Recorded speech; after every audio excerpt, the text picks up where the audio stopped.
minamahal. Mga minamahal, kayo din na po nasa likuran po, pwede po kayo dito po, mga minamahal. Mayroon po tayong mga upuan dyan, mga minamahal, para po mapakinggan din ang buong salita po, mga minamahal. Kaya po tayo tumayo po, mga minamahal. Ito po tayo sa pinakamalaga. Ating beloved mahal ng mga ralat, beloved Odin Preacher, Kuya Ni Binyas po, purihin ang Diyos. Palagpagan natin ang mahal ng Panginoon. Praise and hallelujah. God bless you, the beloved dear preacher, Mario Rayon. Everybody say, praise the Lord. Manalangin tayo, ma'am na mahal. Opo, nagilang Diyos, Panginoon, maraming salamat. Dakilang magandang lumos sa amin sa araw to, malang Panginoon, nga kami sinama-sama mo rito sa loob ng bahay sambahan upang purihin ka namin. Sambahin ang iyong nakilang banal nga pangalan. Maraming salamat from the very start of the service, joyful solim, the song of the choirs, hallelujah, the giving of our tithes and offering, Lord. Thank you so much that you've been with us until now, Lord. I beseech you, Father, to please forgive us. Cleanse our heart and mind, Lord, of this unvain devil servant, to live with love and mercy, the breath and divine Satan cast out in the name of Jesus, to the first leading prayer.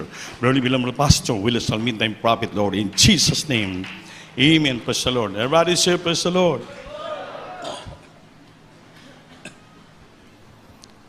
Malipayon ba mo, mga mahal? Salamat sa Diyos. So, una sa lahat, first of all, I give the highest praise, glory, honor, thanksgiving, and majesty, unto our loving God, our risen Savior, and give double honor and speak to our dearly beloved noble evangelist with the Almeida, the end-time prophet of our loving God, and well as remember and cheer us the blessed memories and our precious teaching, beloved stand pastor, Dinag Almeida, and all beloved children, and the whole blessed Almeida family, and I greet also my beloved wife, my children, my co-workers, my co-preachers, to all of you, my dear brothers in Christ, at sa lahat po natin mga webcast viewer hanggang ngayon nanonood po. Maraming salamat sa ating mga mahal nga bisita. Thank you so much po for sa inyong presensya. Nga niya na nakinig kayo. Salamat. Palakpakan natin Diyos, maminamahal. Everybody praise the Lord. So mamahal dito magtagal, kaya medyo ating Holy Supper pa ngayon. Mga minamahal, ating tunan pag-aralan sa araw na to. Why should we praise the Lord and worship God? Bakit daw tayo ay magpupuri sa Diyos, sa Panginoon, at sambahin ang Diyos? Amen? Amen? Why should we praise the Lord and worship God? Bakit kailangan nating purihin ang Panginoon at sambahin natin ang Diyos? Amen ba? Sabi dito, God does not force us to worship Him because He loves us. He has given us a free will to choose to worship Him. Hindi naman daw tayo pinipirsa ng ating Panginoon nga talaga ating siyang sambahin. Kaya tungod siya po ay gimahal niya kita at binibigyan niya tayo ng kalayaan upang pumili. Amen? Kung sambahin ba natin siya o hindi. Sa dito. So, pero ang question ito, if God doesn't force us to praise and worship Him, then why should we? Sabi dito, kung hindi daw tayo pinipirsa ng Diyos yung magpuri sa Kanya at sumamba, so bakit pa nandito tayo? Amen? Amen. So ibig sabihin, bagamat ang Diyos hindi nagpipirsa sa atin, nagpipilit sa atin nga purihin natin at sambahin, pero ang tanong na lang, bakit nandito tayo? Ha? Why? Then why should we? Why we are here? O bakit tayo magpuri sa Diyos? Bakit unang sa tanan, mga minamahal, napaka-importante yung pagpupuri sa Panginoon? Amen ba? Kasi ang pagpupuri, ito po ang daak nga sa puso natin, dapat natin purihin ang Diyos. Because number one, God deserves our praises. Una-una ang Diyos ay gideserve, meaning gawin niyang minarapat niya, karapat dapat siyang tumanggap ng ating pagpupuri. Amen ba? Amen. So why should we? Bakit natin siya pinupuri? Bakit? Sapagat ang Diyos ay nirarapat niya ang ating mga pagpupuri sa Kanya. Ginagawa na maging karapat-dapat sa Kanya ang ating mga pagpupuri. God deserves our praises. Palagpakan natin Diyos. Amen ba? Kung hindi ka pala magpupuri sa Diyos, hindi ka naging karapat-dapat sa Diyos. So naging karapat-dapat lang tayo sa ating Panginoon kung ating siyang pupurihin. Amen ba? Amen ba? Dahil kinatutuwa ng Diyos, kinagagalak ng ating Panginoon kung ating siyang purihin, kung ating siyang awitan, ating siyang palakpakan, ating siyang sayawan. Amen ba? Dahil maraming klaseng pagpupuri, singing, clapping, shouting, dancing, jumping. Amen? And if you share your testimonies to other people, this one of the means nga atin siyang pinupuri. Dahil bakit sinishare natin ang kabutihan ng Diyos sa mga tao? Isa yan sa pagpupuri. Amen ba? Amen. So dito tayo, nagpupuri tayo, nagpapalakpak tayo ng kamay. O maawit tayo, lumulokso tayo, nagja-jumping tayo, lahat ginagawa na yan. Ang ating may mga testimony tayo. Yan po ang isa yan sa pagpupuri sa ating malapay. Because God deserves our praises. Minamarapat niya ang ating mga pagpupuri sa kanyang banal na pangalan. Pakibasa lang kayo, Revelation chapter 4, verse 1. Praise the Lord. Hallelujah. Sa aklat ng Apokalipsis, Kabanata 4, ang talata ay 1. Pagkatapos ng mga bagay na ito, ay tumingin ako, at narito, ang isang pintong bukas sa langit, at ang unang tinig na aking narinig, na gaya ng sapakakak, na nakikipag-usap sa akin, ay isa-isang nagsasabi, umakyat ka rito, at ipakikita ko sa iyo ang mga bagay na dapat mangyari sa haharapin. Sa dos. Diya lang, pakiulit. Revelation chapter 4, verse 1, pakipa. Praise the Lord. Sa aklat ng Apokalipsis, Kabanata 4, ang talata ay 1. Pagkatapos ng mga bagay na ito, ay tumingin ako at narito, ang isang pintong bukas sa langit, at ang unang tinig na aking narinig, na gaya ng pakakak na nakikipag-usap sa akin, ay sa isang nagsasabi, umakyat ka rito at ipakikita ko sa iyo ang mga bagay na dapat mangyari sa harapin. Amen. Palakpakan po natin ang Diyos. Nakita ni Apostol Juan sa langit ang mga bagay-bagay nga nabukas ang langit at may boses ang narinig. That's why ang Diyos He deserves our praise because He is the creator of everything. Amen ba? Amen? He created us, linikha niya tayo, in His likeness and His image so that we could glorify Him in the earth. Kaya dapat siyang purihin ang ating Panginoon dahil po siyang lumikha sa atin at ang lahat ng bagay. Nakita sa langit ni John the Beloved. Pinakita sa kanya. Nga may Diyos na nalikha ng lupa at gumawa ng langit nga dapat puntahan sa mga tao. That's why ang Diyos karapat-dapat siyang purihin at minararapat niya ang ating mga pagpupuri dahil bakit siya ang lumikha ng lahat ng bagay, lumikha sa atin, hallelujah, sa magitan niyang wangis in His likeness and His image, so that we could glorify Him in the earth. Linikha tayo ng Diyos, katulad sa kanyang mukha. Kaya wala tayong mga pugi at mga gwapa. Because we are created by the likeness and the image of God. Upang dito sa lupa, tayo po ay magpupuri sa Kanya. Kaya kung hindi mo pinupuri ang Diyos sa lupa, parang hindi mo gina-recognize, gina-acknowledge ka may Diyos na lumikha sa iyo. Nga tayo kamukha ng Diyos. Amen ba? Amen. Ito lagi sa ating parents, kung hindi mo nirespeto, ino-honor ang iyong parents, para hindi mo siya inirecognize siya parents mo. Hindi ka kamukha mo siya. Inanak ka niya. Pero kung nirespeto natin siya, ino-honor natin siya, we respect him, we love him, and honor him, respecting, iniisip natin nga siya po ang nag-anak sa atin, may utang tayong loob. Parang ganun din sa Diyos. Ang Panginoon lumikha sa atin, God created us in His own image and likeness. Minangakuan tayo ng langit, mga minamahal. Kaya karapat-dapat sa nating purihin at minarapat sa ating pagpupuri sa lupa. Dahil bakit po? Pinangakuan tayong Diyos ng langit pagdating ng araw. Everybody say, praise the Lord. Praise the Lord. Kaya napagaganda ng mga patutuo kanina, kung napakinggan nyo. Patutuo na ito, beloved Brother Jaime, please permit me to mention your name. Iyang patutuo.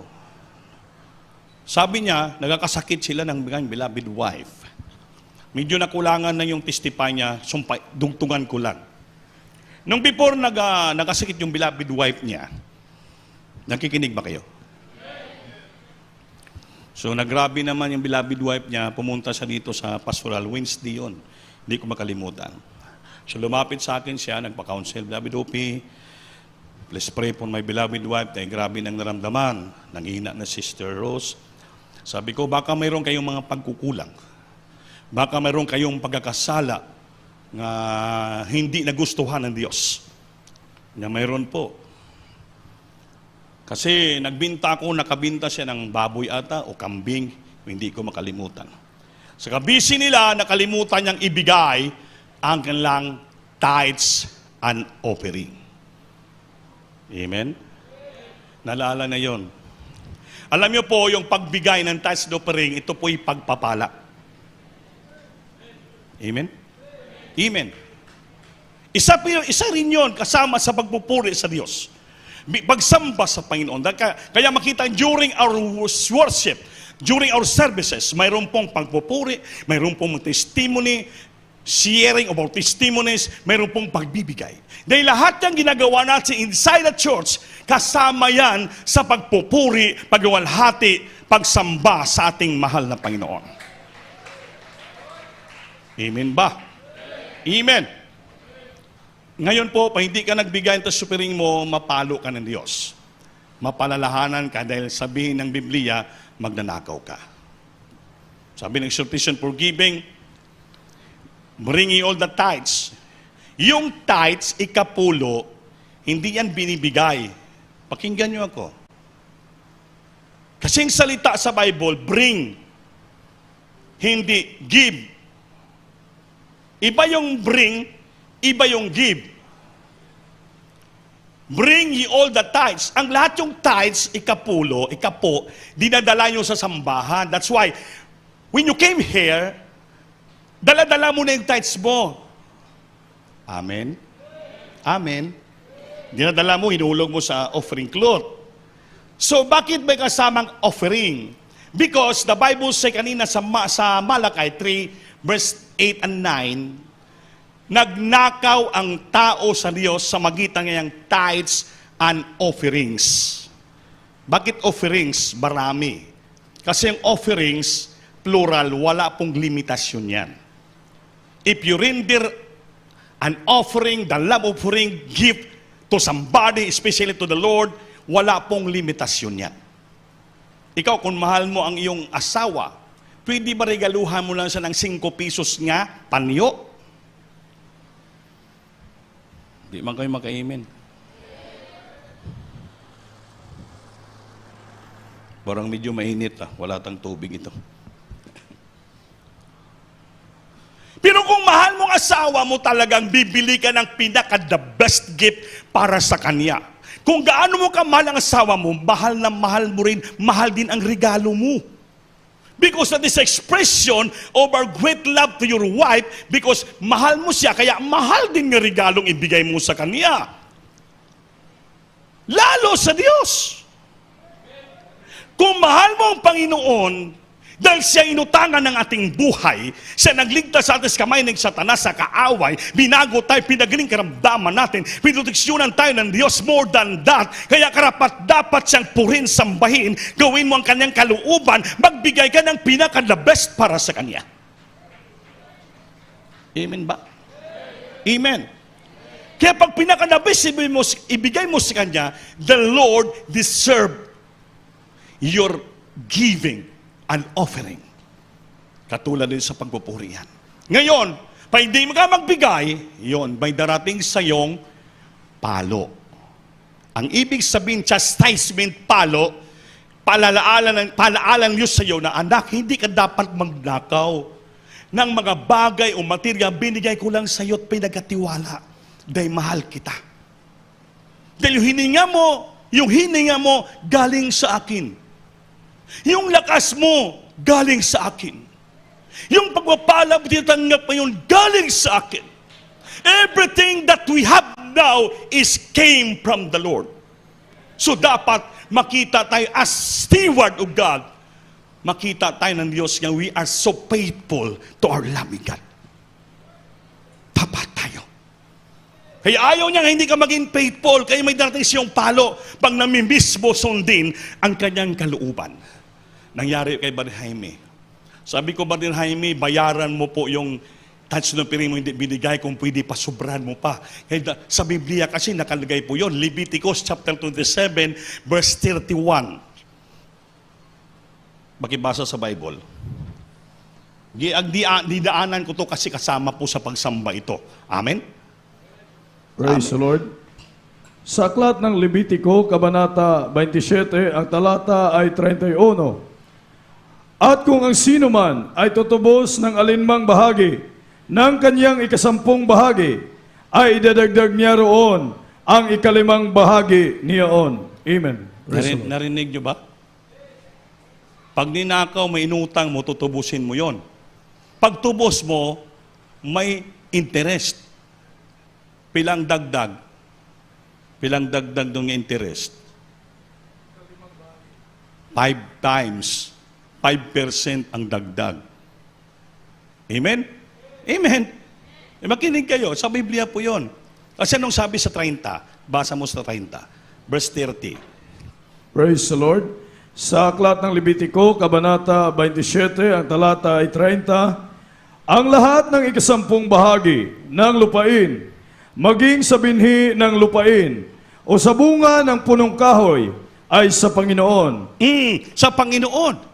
Magiging banal sa Panginoon. Amen. Maging banal sa Panginoon. So if you're a farmers, nagatanong ka ng gulay, nagatanong ka ng mais, kamuti, talat. Lahat mong kinitaan, anid yan, may kaparte ang Diyos, may tithes po dyan. Amen. Amen. Kasi sabi niya, ang lahat na bunga ng iyong mga pananim, lahat ay sa Diyos. Sa Diyos. Amen ba? And then, pag hindi ka magbigay ng tithes and ang tithes mo, babayaran mo yan ng 5 times. Nakautang ka, para bang sa lending, nakautang ka, di ba? Pag mag-utang ka, may interest, bayaran mo. Pag nag-utang ka ng 5, ibalik mo ng 6. Itong ng 5, 6, may interest. Sa Diyos, ganun din. Pag inutang mo, hindi mo binigay ang tithes mo para sa Diyos, pag binayaran mo yan, lukaton mo yan, may dagdag ang interest nga 5 times. So, halimbawa, yung tithes mo, 50 mil, hindi mo binigay. Pag bayaran mo sa Panginoon yan, times 5. 50 times 5 pila. Sagot. Ha? Pila? Ha? Hindi. 50 times 5 eh.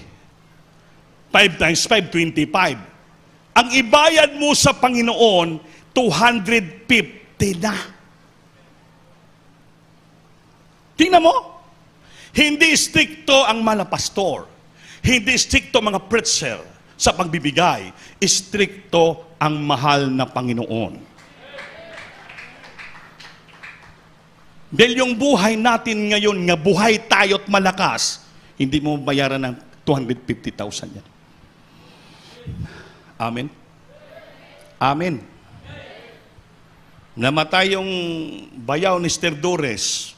Magkano yung bayad doon sa Lungon, sa Kabaong, doon sa Bulyosos? 32,000. Tinawaran, naging 28,000 na lang. Patay na yun walang silbi.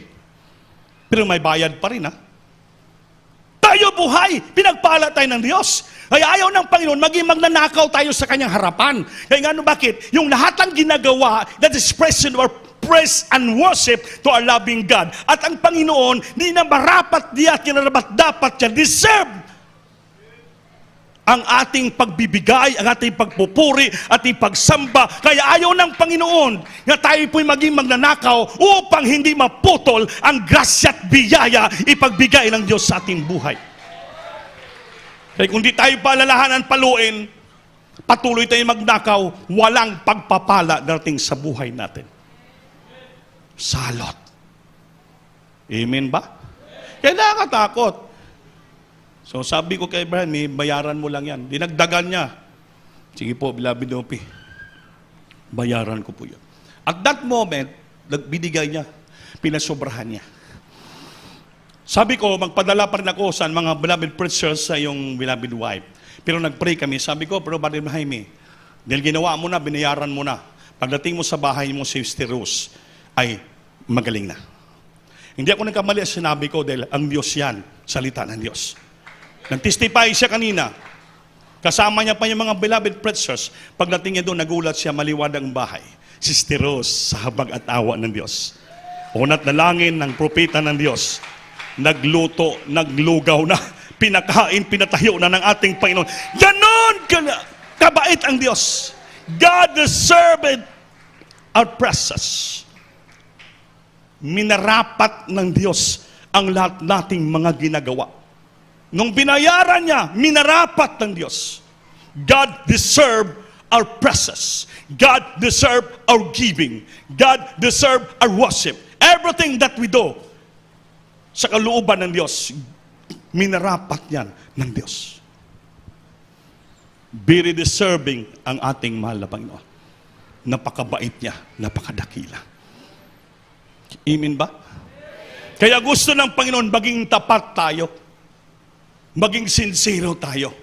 Para yung grasya at biyaya niya nga pangako sa atin, tuloy-tuloy, bubuhos sa ating mga buhay. Everybody say, praise the Lord. Amen ba? God deserves our praises because He is the creator of everything. He created us in His likeness and His image so that we could glorify Him in this earth. Upang tayo makapagluhimaya sa Kanya dito sa lupa. Palakpakan natin, Diyos. Number 2, why we should praise the Lord and worship God. God has done so much for us. Even when we didn't want to accept His love, He still watches over and cares for us. He sent His Son, Jesus, to die on the cross for us. That a love is enough to worship Him. Sabi dito, maraming bagay na mabuti ginawa ang Diyos sa buhay natin. God has done so much for us. Kahit pa doon hindi natin ini-accept. Pero ang iyang pag-ibig na natili sa atin, still, binabantayan tayo. Inaatiman tayo ng Diyos. Gipalangga tayo. He has done so much for us. Even we didn't want to accept His love yun. He still watches over and care for us. He sent His Son Jesus to die in the cross for our sins. For us, that love is enough to worship Him. Pinadala niya ang iyang anak sa lupa. Minahal niya tayo upang maging sapat na yan ang iyang pagmamahal sa atin nga dapat natin siyang purihin at sambahin. Gratefulness ang ibig sabihin, utang nga loob. Kasi sabi, hinikin na. May lumapit sa niya, mag-testify siya, hindi niya tinatanggihan. Dahil bakit po? Sabi niya, maraming mabuting bagay ang binigyan Diyos sa aking buhay. Hindi ko pwede tanggihan, hindi ko magpatotoo. To tell and share the testimonies that we have from the Lord. Kasama yan sa pagsamba, pagpupuri sa Diyos. Dahil sabi niya, hindi ako makabalos sa Diyos makabayan. Dako malaki ang utang kabubuton ko sa Diyos. Malaking utang ang loob ko sa Diyos. Dapat tanan ng Kristiyano maging ganon. Isipin palagi natin kung sino tayo. Wala tayong pagmamalaki. Sagbot basura. Just only a rubbish in the sight of God. Marumi tayo, basura tayo, apan kinuha ng Diyos sa yanang ng kasalanan, pag sa lusak ng kasalanan, lininis tayo. It's enough for us to worship and praise the Lord because of His love to us, mga minamahal. At kahit kaya makasalanan tayo, hallelujah, God commanded His love toward us while we are yet sinners. Christ died for us. Minahal tayo ng Diyos, mga minamahal. Kaya kulang pang buhay natin. Kahit magsakripisyo pa tayo, hindi sapat sa sakripisyo ng Diyos na pinigay sa atin. Iniwanan ng mga rantrungo sa langit ng sakripisyo, His passion as a man, nagpapormang tao, nagdusa, naghirap, hanggang kamatayon. Binigay ang buhay sa kusang kalbaryo, nagpakamatay. Ang katapatan, mga minamahal, naligtas tayo sa kamay ng kaaway. Sa kamatayo ng Panginoon, naligtas tayo sa kamay ng kaaway. Nagpala tayo. Dapat we should thank Him for all He has done. We should thank Him for all that He has done. Dapat tayo magpasalamat sa Kanya sa lahat na mabuting bagay na ginawa Niya sa atin. Palakpakan po natin, Diyos, mga minamahal. Everybody say, praise the Lord. Psalms 150 verse 2, kay basa. Psalms 150 verse 2.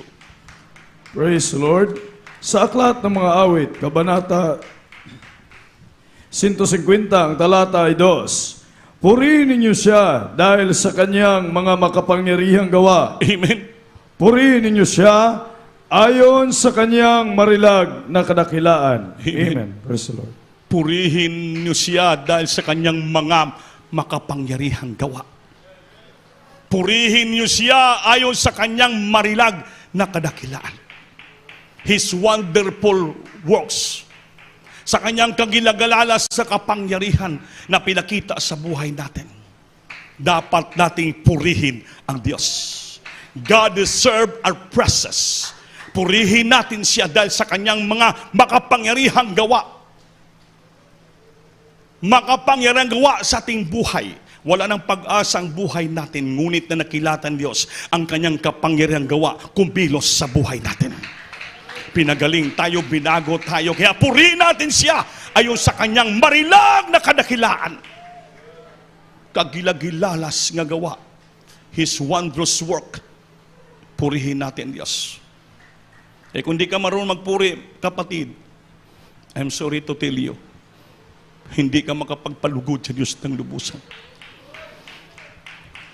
Hindi man ka mo mga workers manggagawa, so sa inyong tahanan, doon kayo magpuri. Pagising mo sa umaga, purihin mo muna ang Diyos. Huwag kang lumokso sa kaldero, huwag kang lumokso sa kusina. Lumukso ka muna doon sa sahig mo, lumuhod ka muna. Palakpakan mo muna ang Diyos, mag-good morning ka muna. Purihin mo muna ang Panginoon, pasalamatan mo lang. Lord, salamat sa hininga. Buhay ngayon, nakagising ako. Hallelujah, salamat sa kalakasan. Purihin mo siya, palakpakan mo siya. Awitan mo siya, awitan mo siya. Palakpakan mo siya. Luksuan mo siya.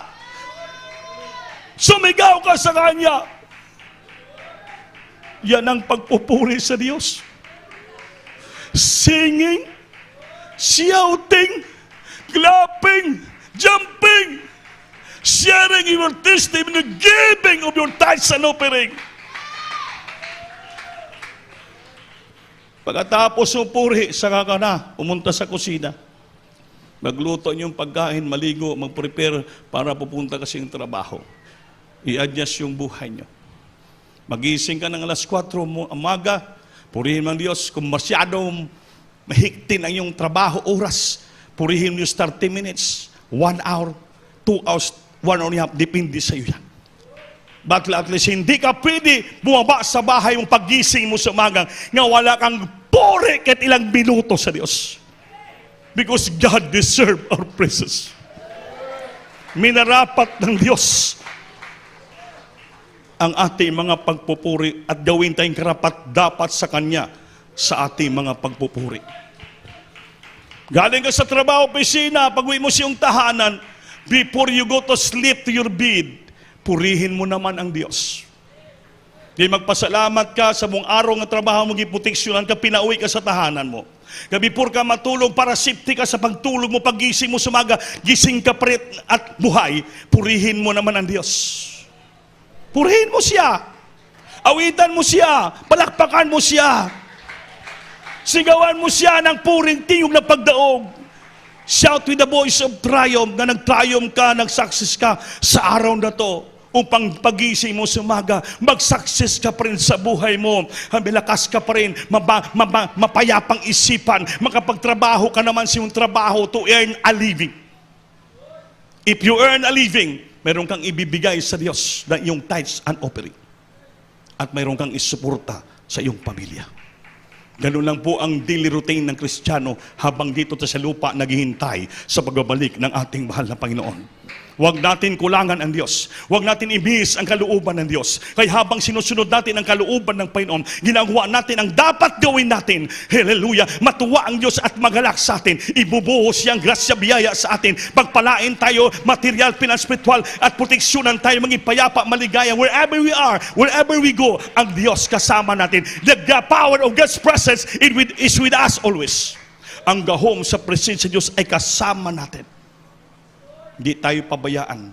Karamdaman natin, pagalingin niya. Palakasin niya tayo. Because of God, His presence. There is power in God's presence. Palakasin niya tayo. Pagpapalain niya tayo. Proteksyonan niya tayo. I-sustain niya ating buhay kalakasan.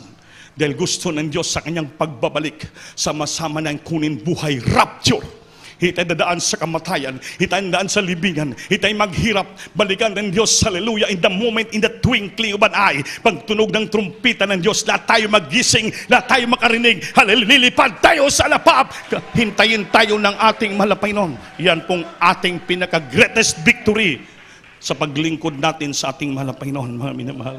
Hallelujah! Pagpalagi natin pinupuri Diyos, sinasamba. Ang ating relasyon sa Diyos became closer and closer. Maging closer ang relasyon natin sa Diyos pag palagi natin siyang pinupuri. Dahil palagi niyo po na-feel at nadadama ang kanyang presensya. Lalo ka mapalapit sa Diyos. Lalo ka mapamahal sa Panginoon. Dahil palagi mo siyang pinupuri. Hindi ka lumalayo sa iyang presensya. Dahil habang pinupuri, naawitan mo ang Diyos, matutuwa ang Diyos because God deserves our presence. Ang presensya niya palagi padama sa atin. Palagi niya tayo samahan. Kaya lalo lalapit at lalapit ang atong relasyon sa Diyos. Our relationship to God will become closer and closer. Pag may problema ka, mga demonyo, cast out mo lang, malapit kasama mo, hindi ka mapahamak. Bakit? Ang relasyon natin sa Diyos ay napakalapit. We became closer and closer ang ating relasyon sa ating mahal na Panginoon. Amen ba? Kasi ang pagpupuri, mga minamahal, ano yan? It's like the other spiritual discipline po yun. The genuine praise and worship will straighten your relationship with God. Ang pagpupuri, isa yan sa itong spiritual discipline. Kaya dito sa Jesus Book of Saints, tinuro ng ating mga pastor. Hinubog kami ng mga manggagawa. That is a spiritual discipline. para matuto kami magpuri, pagising sa umaga, walang gagawin, purihin namin Diyos. Sa gabi, purihin namin ang Banyo. That is like an other spiritual discipline. Kaya yung mga bata dito, tinuturuan na magpuri eh. Kaya minsan pinapagalikan ko itong mga bata eh. Wala namang ginagawa sa likod, puro kayo laro-laro, duwa lang diya, cellphone. Wala kamong ginagawa, magpuri kayo to. Spiritual discipline yan. Tinuturuan sila magpupuri, kaya ginagamit sila eh. Yan, mga instrumentalist, mga drummer. Humahawa ka ng instrumento gamit sa church, kailangan mo yung dihog, anointing from the Lord. Before you touch, mga gamit sa gawain ito, mga microphone, lahat kamera, gitara, instrumento, lahat na gamit property ng church na ginagamit sa pulpito, ang tawag yan, holy things. Balaan nga butang yan, balaan nga butang. Kaya so, tudlo dito, spiritual discipline. Pag Holy Supper, lahat na ginagamit, kailangan maghalad ng fasting para ma-relief, para mapatawad, maging malinis tayo sa harapan ng ating pinakamamahal na Panginoon. Para pag pagagamit sa iyo, may anointing power ka. Kahit mga kahinaan tayo, mga bata, kung palagi ka nagpupuri, dudurugin sa Diyos yung kahinaan mo. Mapatawad ka ng ating mahal na Panginoon. Sa pag-awit mo, pagkanta, pagpupuri mo, ang Diyos, minarapat niyang pagpupuri mo. Because God deserves our process. Kaya kamo nga mga bata, pag magpuri kayo, hindi patuwad-tuwad lang mo, tulog-tulog lang. Kaya itaas yung kamay nyo, ibuka ang bibig nyo, umawit kayo, sumigaw kayo. Sikapin nyo, mapuspos kayo ng banal. Kaya importante, ang Holy Spirit, anointing power. Dahil ginagamit ka ng Diyos, hindi tayo pwede magkumpiyansa. Yan po ang turo ng mga pastor. Nakalagay. Spiritual discipline. Genuine praise. Anong genuine? Yung tinuod na pagpuri. Totoong pagpupuri, genuine praise and worship will strengthen your relationship with God. Kaya kung magpuri tayo sumamba, yung totoo, genuine yung pagpupuri. Genuine yung pagsamba. A close relationship with God like the other spiritual discipline. Genuine praise and worship will strengthen your relationship with God. Yung genuine, hindi local. Yung, alam yung local yung pagpupuri? Sayaw-sayaw, baba nakatigom. Walang nabati ng presensya. Yun ang piki ng pagpupuri. Anong piki ng pagsamba? Sa loob ng sambahan, hindi nag-concentrate. Kaya, bakit sinabi ito genuine? Bakit sinabi yung genuine praise and worship? Bakit? Mayroon nagpupuri sa masamba, piki. Ano ibig sabihin? Walang naramdaman ng presensya, hindi nag-concentrate. Kaya, piki ng pagpupuri, piki ng pagsamba. Kaya kung genuine ang pagpupuri mo, totoong pagpupuri galing sa puso, totoong pagsamba na namang presensya, sabi ng Biblia, will strengthen your relationship with God. Maglalakas ang iyong relasyon sa Diyos. Dahil totoo yung pagpupuri mo, umiyak ka, nabubuspos ka, nakikinig ka. Kaya genuine praise and worship will strengthen your relationship with God. You became closer and closer to God.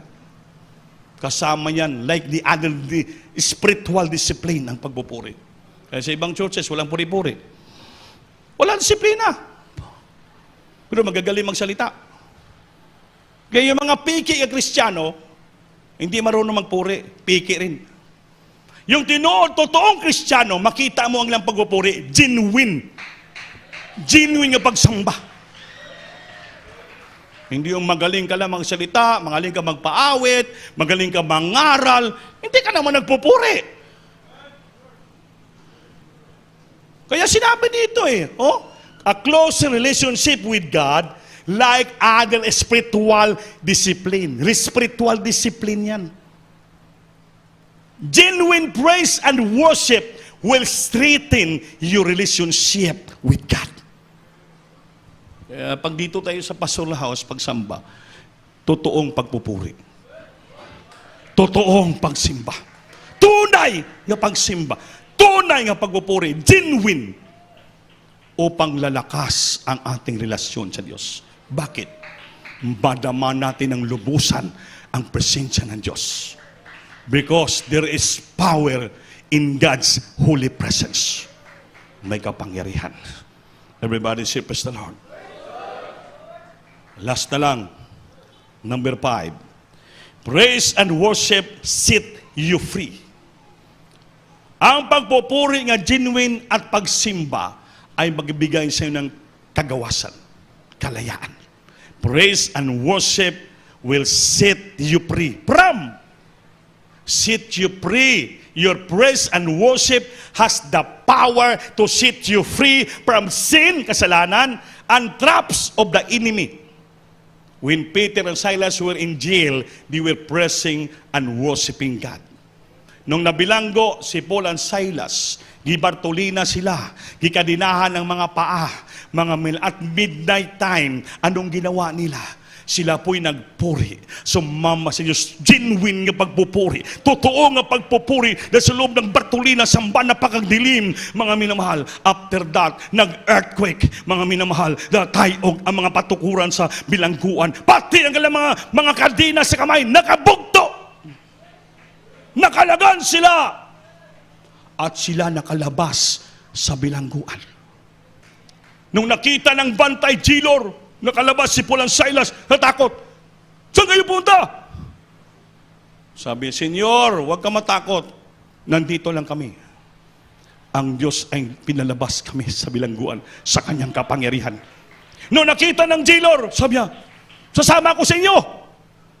Tingnan mo, nung silang katapatan pagpupuri sa Diyos pagsamba, nagpakita lang ang Diyos ng himala. Nakaligtas pa sila ng mga tao. Pati yung bantay nga jilor, naligtas pa. Sabi ni Pablo, sige, maniwala ka sa Diyos, ikaw at ang buong sambahin mo, maliligtas. Because of the power of God, nakita nila, sumama yung jilor. Naligtas sila. Tingnan mo po, ganun ang Diyos. How our God deserves our presence. Because the Bible says, God inhabit the presence of His people. Anong inhabit? Sa Bisaya pa, nagapuyo ang Diyos sa taliwala sa mapagdaig siyang katawan. Nagapuyo, sa Bisaya yan. Nananahan ang Diyos yung sa Tagalog. Nananahan ang Panginoon sa gitna ng kanyang mga anak. Yung mga totoong genuine na nagpupuri sa Kanya. God inhabited the presence of His people. Kaya kung genuine, totoong pagpupuri natin, ang Diyos magpagitna sa atin. May problema ka, may karamdaman ka, wala ka nang puntahan, hindi ka dapat manirbyos. Purihin mo ang Diyos. Sampahin mo siya. Dahil ang Diyos nagpapagitna sa mga pagpupuri sa iyang mga anak. Si Paul and Silas, linigtas sila sa bilangguan sa gapos na sipuhan ng makamay. Linigtas sila by means of praises and worship to our loving God. Your praise and worship has the power to set you free from the sin and the traps of the enemy. Like Peter and Silas, we were in jail, they were pressing and worshiping God. Mapalakpagan man natin ang Diyos, mga mahal. Ilista nyo lang siyang versikulo. Acts chapter 16, verse 16 up to 36. I-review nyo lang siyang bahay. Dahil medyo mahaba na. Acts chapter 16, verse 16 up to 36. Mas maganda, basahin na lang natin. Praise the Lord. Hallelujah. Sa Aklat ng Mga Gawa, Kabanata 16, ang talata ay 16 hanggang 36. 16. At nangyari na nang kami nagsisiparoon sa mapapanalangin, ay sinalubong kami ng isang dalagang may karumaldumal na espiritu ng panghuhula at nagdadala ng maraming pakinabang sa kanyang mga Panginoon sa pamamagitan ng panghuhula.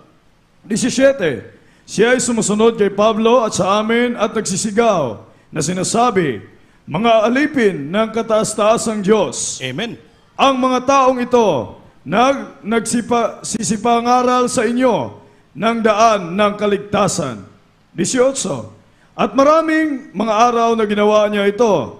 Datapwat palibhas ay si Pablo ay totoong nababagabag at lumingon at sinasabi sa Espiritu, iniutos ko sa iyo sa pangalan ni Jesucristo na lumabas ka sa Kanya at ito'y lumabas ng oras ding yaon. Amen. 19. Datapwat na makita ng kaniyang mga Panginoon na wala na ang inaasahan nilang kapakipakinabang ay hinuli nila si Pablo at si Silas at kinalagkad sa pamilihan sa harapan ng mga may kapangyarihan. 20. At nang mayarap na sila sa mga hukom, ay sinabi nila, ang mga lalaking ito, palibhasay mga Hudeo, ay nagsisipanggulong totoo sa ating bayan. 21. At nangaghayag ng kaugaliang hindi matuwid nating tanggapin o gawin, palibhasay tayo'y Romano. 22. At sama-samang nagsitindig ang karamihan laban sa kanila at hinapak ng mga hukom ang kanilang mga damit at ipinapalo sila ng mga panghampas. 23. At nang sila'y mapalo na nila ng marami, ay ipinasok sila sa bilangguan na ipinagtatagubilin sa tagapamahala na sila'y bantayang maigi. 24. Na nang tanggapin ito ang gayong tagubilin, ay ipinasok sila sa kaloob-looban ng bilangguan at piniit ang kanilang mga paa sa mga pangawan. 25. Datapwat ng maghahating gabi na si Pablo at si Silas ay nagsipanalangin at nagsiawit ang mga himno sa Diyos at sila'y pinakikinggan ng mga bilanggo. 26. At sa ginsay nagkaroon ng isang malakas na lindol. Ano pat nangagsiuga ang patibayan ng bahay bilangguan at pagdakay ng abuksan ang lahat ng mga pinto at nangakalas ang mga gapos ng bawat isa. Amen. 27. At ang tagapamahalay palibhasay nagising sa pagkatulog at nang makitang bukas ang mga pinto ng bilangguan ay binunot ang kanyang tabak at magpapakamatay sana sa pag-aakalang nakakatakas na ang mga bilanggo. 28. Datapwat sumigaw si Pablo ng malakas na tinig na sinasabi, huwag mong saktan ang iyong sarili sapagkat nangaririto kaming lahat. 29. At siya'y humingi ng mga ilaw at tumakbo sa loob at nanginginig sa takot ay nagpatira pa sa harapan ni Pablo at ni Silas. Amen. 30. At sila'y nilabas at sinabi, mga Ginoo, ano ang kinakailangan kong gawin upang maligtas? 31. At kanilang sinabi, manampalataya ka sa Panginoong Hesus at maliligtas ka, ikaw at ang iyong sangbahayan. Amen. Palakpakan po natin Diyos, pamilad. Yan lang. Bertone. Sakto na. Tingnan mo po. Praise the Lord. Ganon ang ating Panginoon, how our God deserves praises. Paano niyang tinatanggap at ginawang karapat-dapat sa Kanya ang ating pagpupuri. Grabe ang ginawa ng mga tao kay Pablo, Silas. Nagalit, nagsilos, na yung kalang madjikiro nga sa lamangkiro, nga di sila kumikita ng pira, naniwala. Nagalit sila, kinaladkad sila, piniriso sila, binilanggo. Grabe, dahil sa silos. Ngunit, ang Diyos dating pinaglingkuran, Diyos ni Pablo, ni Silas, Diyos ni Abraham, Diyos dating dito ay the same yesterday, today, and forever. Diyos dating sa misteryo Diyos ng ating mga pastor. At midnight, madaling araw, nagpuri sila. Umawit ng himno, salmo, nagpupuri. Pinakinggan ng Diyos ang ilang pagpupuri. Biglang naglindol, mga minal nawasak, ang mga haligi, pati ang ilang gapos. Grabe nga kapangyarihan, hindi basta-basta. Hanggang nakalabas sila. Natakot yung bantay jilor. Gusto na mag-suicide. Kaya nakalabas yung milanggo. Sabi ni Pablo, wag mong gawan masama ang sarili mo, nandito lang kami. Anong gawin namin? Anong gawin ko? Mga senyores, maniwala ka lang sa Diyos, ikaw at ang buong sambayan mo ay maligtas. Yan po ang Diyos natin, kung gaano katotoo ang Diyos natin. Gaano ka-importante ang pagpupuri, mga minamahal? Gaano ang ka-importante yung totoong pagsamba at pagpupuri? Pag di ka pala nagbibiro, magpuri. Totoo, taos puso ka nagpupuri pag nagsamba sa Diyos. Ang lahat mong pagsamba puri nakarating sa trono ng biyayas. Ano man hingiin mo, ano man problema mo, ibigay ng Diyos. Bakit? Nakarating siyang trono ng biyaya, ang iyong pagpupuri, ang iyong pagsamba. Walang mabigat na problema sa Diyos. Pag totoong pagpupuring ginagawa mo, pakinggan ka ng Diyos. Tulungan ka ng Panginoon. Sa gitna ng kalisdanan, kahirapan, kaguluhan, in times and midst of trials, difficulties in our life, pagtos puso, genuine nga pagpupuri at pagsamba ginagawa natin sa Diyos, hindi tayo biguin ng Panginoon. Dumating man sa inyo mga problema, mga minamahal, sakit, karamdaman, problema, huwag kang lumapit sa inumang tao. Lumapit ka sa Diyos. Purihin mo siyang Diyos puso.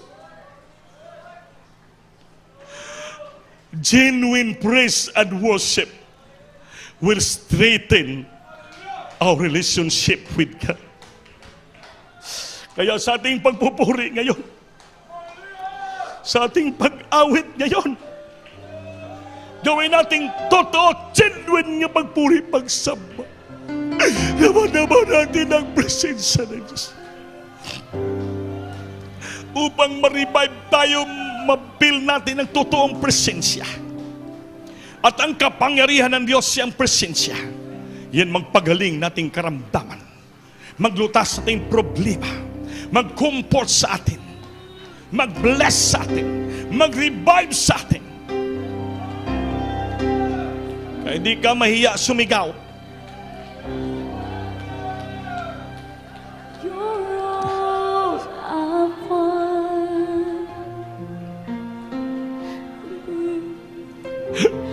You're all I ever needed.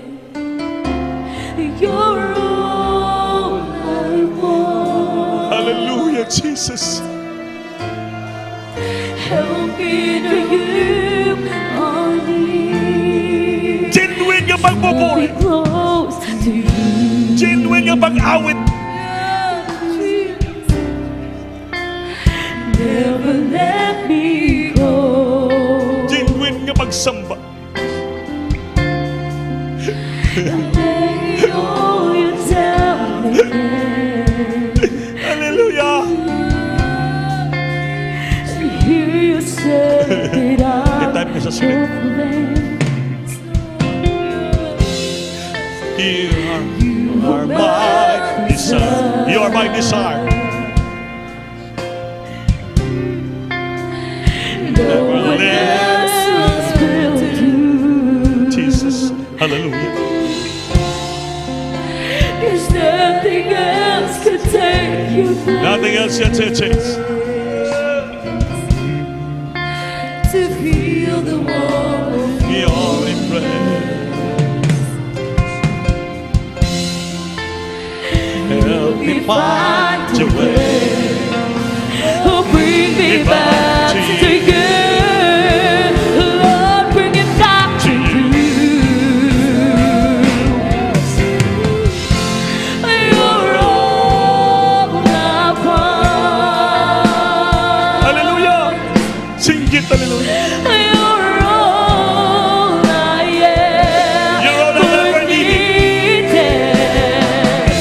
You're all I want. Help me to you. Help me to your need. Hallelujah, hallelujah, hallelujah. Jesus, hallelujah. That's it, we are going to Jesus.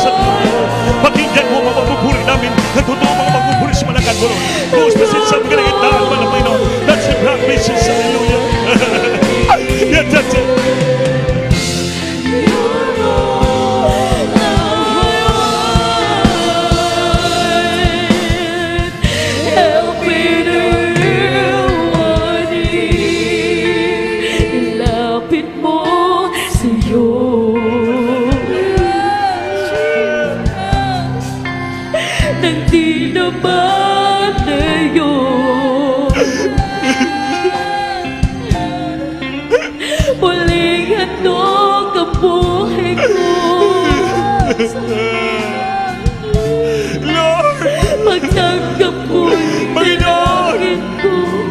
pakinggan mo kami ang aming totoong pagbubuhay. Ikaw ang nais ko. Jesus!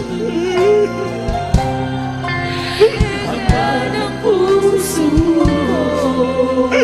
Hallelujah! Mayakap ng pag-ibig mo. Yaman tingin pa sa mundo. Kahit may nariyo, Jesus! ako'y ningapin mo.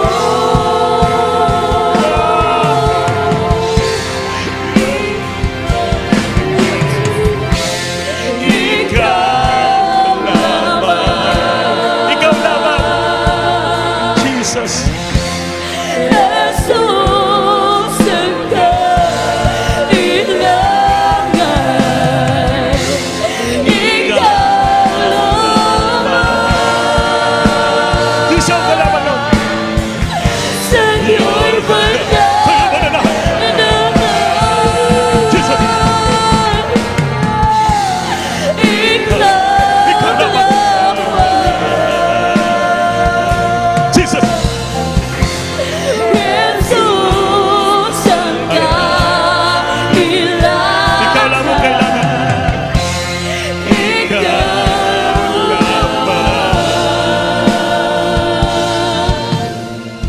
Sa iyo'y pananahan. Purihin ka ba lang, Panginoon? Ikaw lang aming pangailangan. Ikaw lang mga tulong sa amin. Ikaw lang natagbuo naming pangailangan. Because you deserve our process, Lord. Maging karapat dapat kang purihin. Salamat, Lord. Salamat, Lord.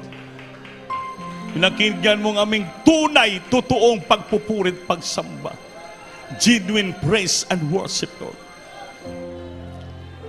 It will strengthen our relationship with God.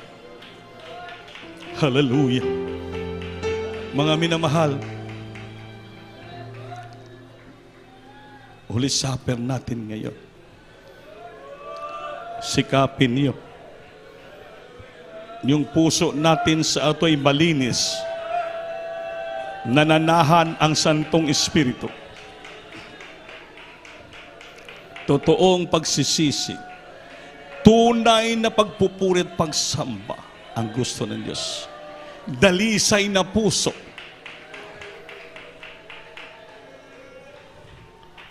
Upang maibalik ang ating kalakasan.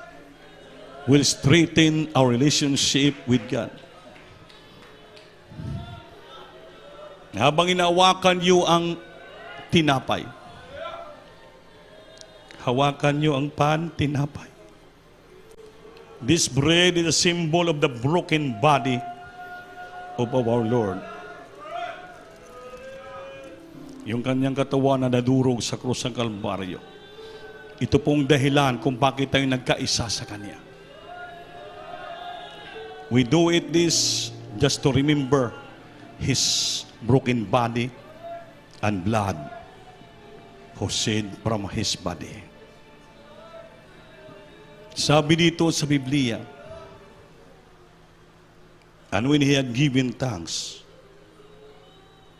He break it and said, take it, this my body, which is broken for you.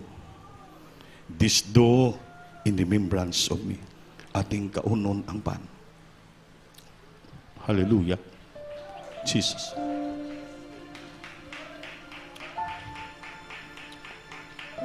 Kupta natin gunita ng ubas. Simbolo sa dugo sa Ginoo. Yung ni maglinis, magpatawad sa atin.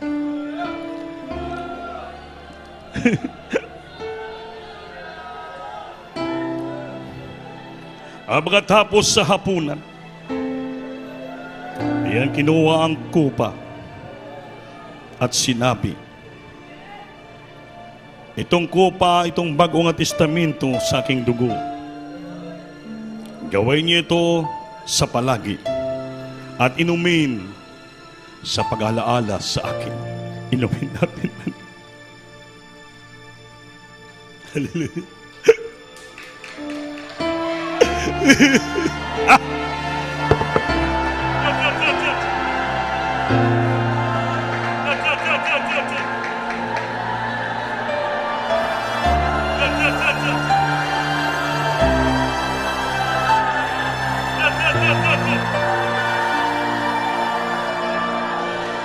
Jesus!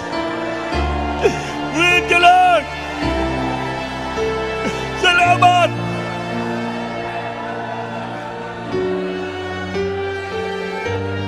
Jesus! Sa landas ng pagdurusa doon sa Jerusalem, mga tao'y nagtungo at naghintay, at napagmasdan nila si Kristo'y hinatulan mamatay. Hallelujah! Jesus! Duguan at mayroon lata ang buo niyang katawan, at sa ulo may guru ng tinis,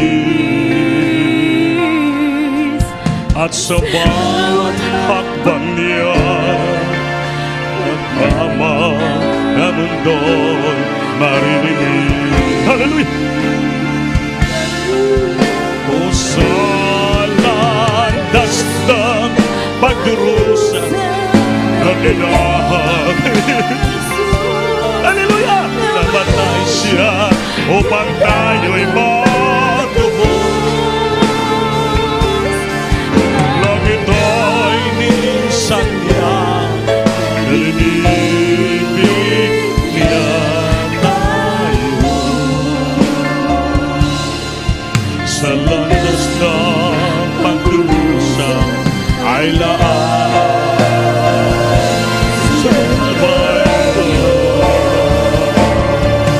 dugo niya'y tumigis upang tayo'y luminis. Sa krus ay naganap ang kaniyang pasakit. Usang dastas pagdurusa ng ilang ni Jesus. Namatay siya upang tayo'y matubos. Langit ay nilisan niya, nalinibig niya tayo. Landas ng pagdurusa ay laan, salba kayo.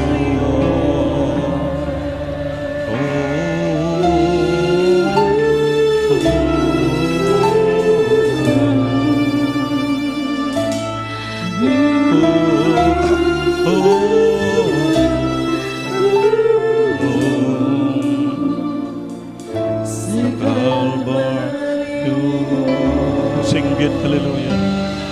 Hallelujah, Jesus, hallelujah, hallelujah. Hallelujah.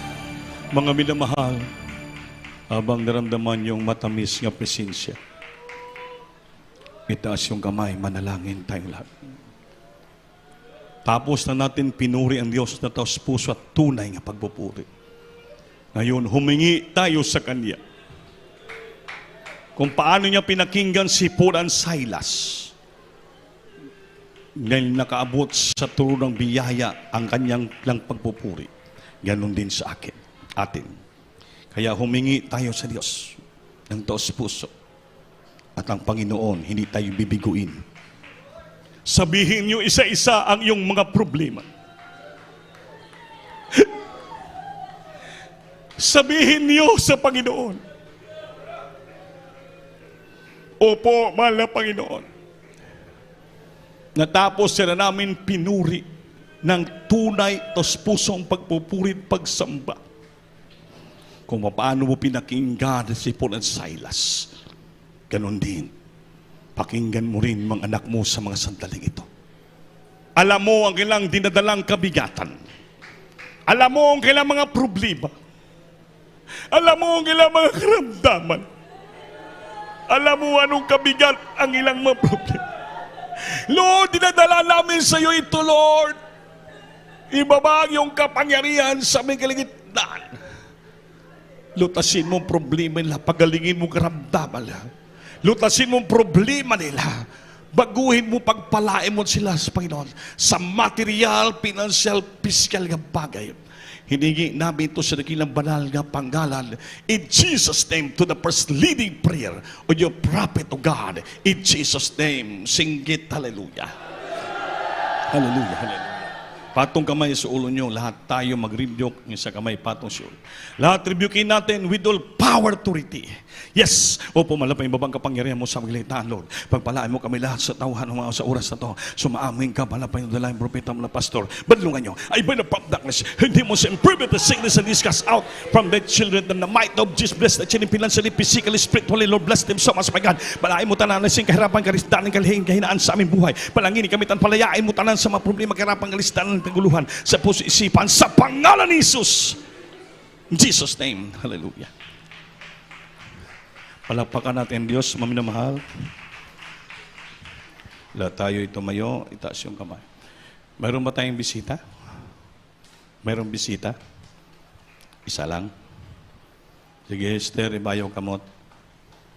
Sabat ka sa akong pangamuyo. Imong dawaton ang Ginoo ngayong personal nga magluluwas. Ipiyong mata. Amahan ko sa langit, sa ngalan ng Jesus, Ginoo, salamat.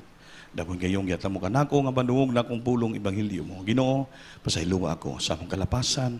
Ginawat ko ikaw ang akong personal nga mangluluwas. Dios, ang hari sa akong kinabuhi, sa pangalan ni Jesus, ang gidawat. Amin. Opo, Panginoon, salamat sa kaluwa na itong ginalaman sa iyo sa paanan, kaluwi siya, pasayloa siya, ayuha siya, sulbar problema niya. Nga muna sinugdanan sa pagpangalagad kanimo man, Panginoon. Wala imposible kanimo sa pangamula pastor, Panginoon. Sa tangalan sa langit, ng isang mong tinuod sa katuhan sa maturan binuhatan. Sa pangalan ni Jesus. Amen pa sa Lord. Dayon ka, sister, may upat ka reglamentong kaluwasan. Una, pagtuo, panginosol, bautismo sa tubig sa ngalan ni Jesus. Pang-upat, bautismo sa balang espiritu. Namin kita tubig diya, pang-bautismo ka mo, mailisan kita sa nina para makumplito yung mong kaluwasan, pagbawali yung balay, kumplito na. Amen? Everybody say, praise the Lord. So, dito magdugay, mga minamahal, mga tutas ating special offering. Ha? Naglukso na? Wala pa? Wala pa. Bayaw kamot. Mulokso kita gilan gikan sa kasigasing nato. Amen.